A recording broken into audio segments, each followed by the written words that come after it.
Um outro grupo de sistemas muito utilizado na indústria é o grupo de sistemas pneumáticos. Sistemas pneumáticos são muito utilizados em sistemas industriais, sobretudo pela sua simplicidade e porque mostram uma maior segurança em sistemas que podem sofrer algum tipo de explosão. Por exemplo, se você está trabalhando com materiais que sejam combustíveis, é proibido utilizar sistemas elétricos. Então, em vez de utilizar sistemas elétricos, são utilizados sistemas pneumáticos para implementar o controle desses sistemas. Além disso, são sistemas pneumáticos são também muito utilizados para caldeiras, para fazer disparar alarmes, para uma série de coisas que justificam o seu estudo e a sua implementação. Então, o sistema de pneumático basicamente consiste de quê? Bom, você vai ter um reservatório, com uma capacitância, e você vai ter uma mangueira, uma tubulação, um cano, por onde vai a fluir o ar, ou seria o gás que vai circular por essa tubulação. Você vai ter uma pressão antes e depois, ou seja, uma diferença de pressão antes e depois de uma resistência, que você pode colocar aqui no meio SK, nessa tubulação. Essa resistência pode ser uma válvula, por exemplo. E então, você vai ter que coisa? Que essa resistência vai se dar por quem? Pela seguinte expressão, onde seria variação na diferença de pressão, que vai se tirar a ambos lados da resistência, você vai ter uma diferença de pressão, e a variação do fluxo do gás que vai a passar por essa resistência. Em termos matemáticos, você vai ter o quê? A derivada da variação da pressão sobre, ou seja, o diferencial da derivada, o diferencial da variação de pressão sobre o diferencial da variação do gás que passa pela resistência. Você vê que a expressão é muito parecida àquela expressão que a gente utilizou no caso dos sistemas de nível. Graficamente é a mesma coisa, você vai ter aqui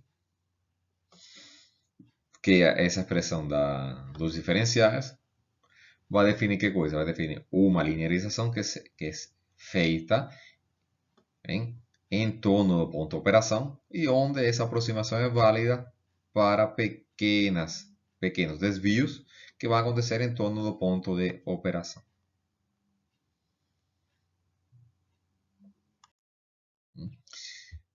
A outra variável que é muito utilizada é a capacitância. Capacitância se define como o quê? Como a variação na quantidade de gás armazenado dentro do reservatório, dividido pela variação na pressão do gás. Então aqui você pode definir dessa forma diferencial da massa, que é a quantidade de gás armazenado, sobre a variação da pressão, definido por um diferencial de pressão. Lembrando que massa é igual a volume vezes densidade, a gente pode trabalhar com essa expressão do diferencial de massa ou pela expressão de volume vezes diferencial de densidade. Densidade sobre pressão.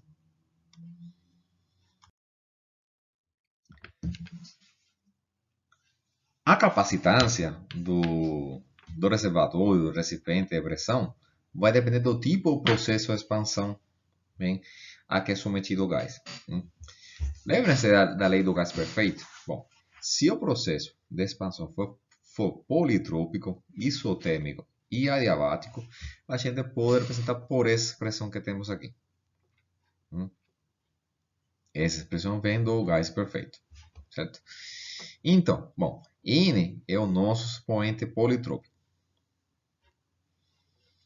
E tudo isso aqui, se o processo cumpre com essas condições aqui, pode ser definido como uma constante.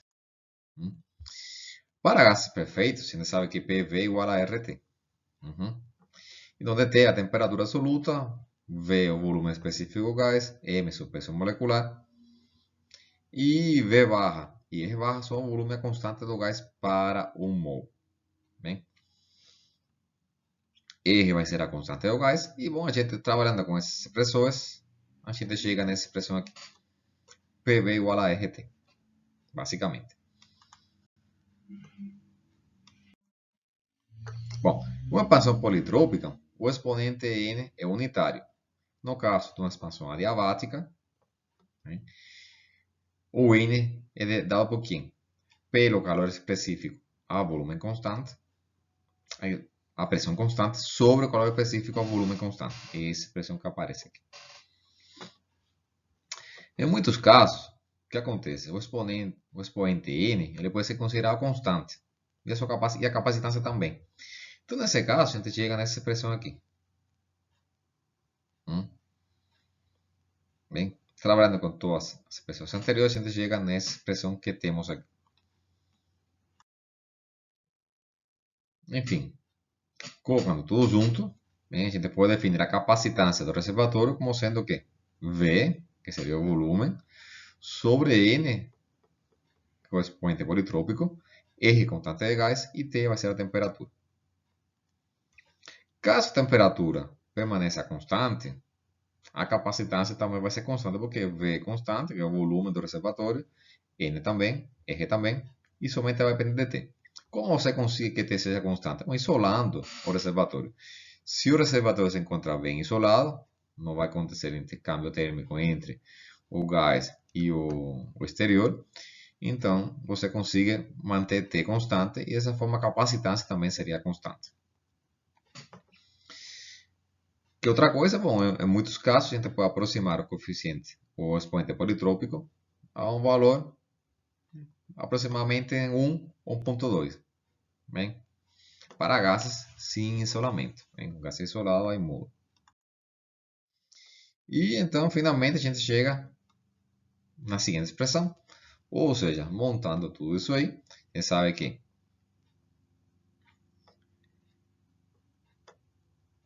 a resistência vai ser dada por quem? Pela variação de pressão a ambos lados da resistência, que vai ser a quantidade ou a vazão do gás, que é a circula pela resistência. C vai ser dada pela variação de massa sobre a diferença de pressão.